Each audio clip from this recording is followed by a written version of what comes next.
It started with blood on the street. A summer morning in Sarajevo, crowds cheering, flags waving, the royal couple smiling from their open-top car, and then 2 gunshots.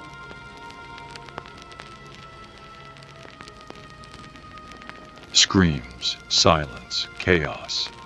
Franz Ferdinand, the heir to the Austro-Hungarian throne, slumped over his wife, blood staining his white uniform.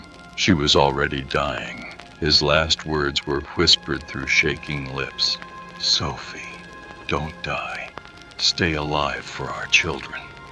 But she was gone. They both were.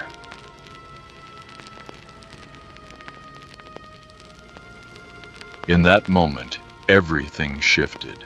Not just for a family, not just for a city, but for the entire world. This wasn't just a tragic assassination. It was the spark that lit the most brutal war humanity had ever seen. A war that would claim over 17 million lives. But how could 2 bullets bring the world to its knees? To answer that, we have to go back, before the gunfire, before the crowd, before Sarajevo. Back to a world where the air was thick with tension, and everyone was quietly waiting for something, anything, to break. Hundreds was like a giant pile of dry wood. Powerful nations were standing too close, holding matches. All it needed was one flick of flame. That flick came from a 19-year-old boy named Gavrilo Princip. He wasn't a monster. He was angry, poor, raised in a land torn by foreign rule. Like many others in the Balkans, he dreamed of freedom, of something bigger than himself. So when he saw the Archduke's car make a wrong turn and stop right in front of him, he didn't hesitate.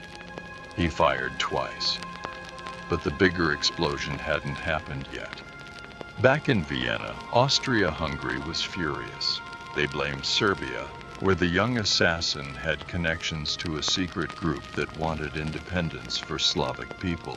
Austria-Hungary gave Serbia a list of impossible demands.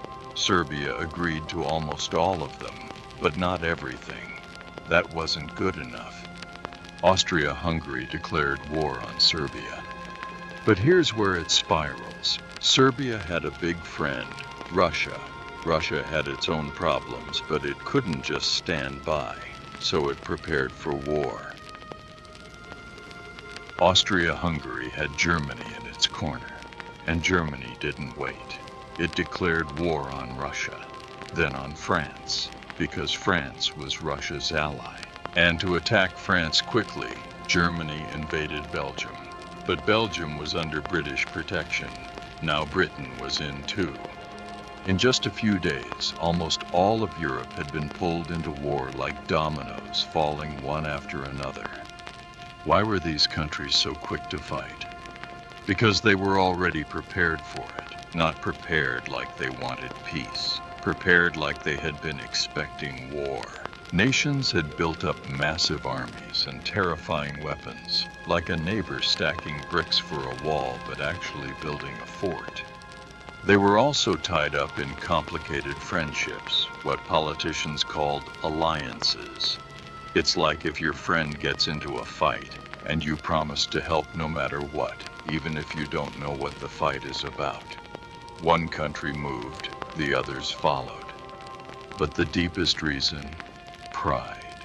Each nation believed they were the strongest, the smartest, the most honorable. Nobody wanted to back down. To do that would be weakness, and weakness was dangerous. So they marched forward. The people cheered when soldiers went off to war. They threw flowers. They thought the war would be quick, easy, glorious. Home by Christmas. But what came next was anything but glorious. Trenches, poison gas, mud and death and silence. And yet this wasn't the end. This was just the beginning. Because even when the war officially ended, it didn't. And the man who would rise from the ashes of that war, he was already watching, already waiting. So what happened after the war? Why do historians say it never really ended? That part of the story changes everything.